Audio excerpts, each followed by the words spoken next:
let's say Governor Walz or Attorney General Ellison knew about the fraud, benefited from the fraud in terms of bundling votes, benefited from the frauds in terms of collecting campaign finance violations, and deliberately looked the other way. You think that's not criminal conduct? In that hypothetical, it is not okay. 100% not okay. But also, if you'll permit me, that hypothetical is in fact happening throughout. Okay, yes, I get it. You dislike Trump. I understand you dislike Trump, sir. It is whether I have a standard of accountability. So let me, sir, please do not interrupt me. Please do not. Being clear. Please do not interrupt me. Please do not interrupt me. Sir. You may answer questions after I ask them.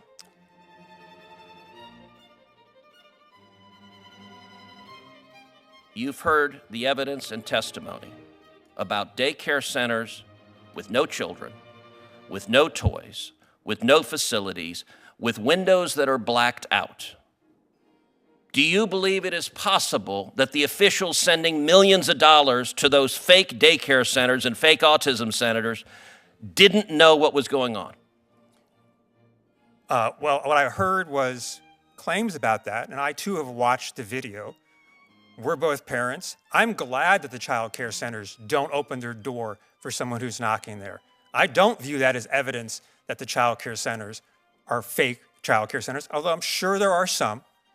My understanding is that state investigators have gone to do their duty at those exact same child centers and have found that most of them actually are operating correctly. Well, I will say it is disappointing that you had a chance leading a nonprofit that is supposedly pro-democracy to take a principled stand.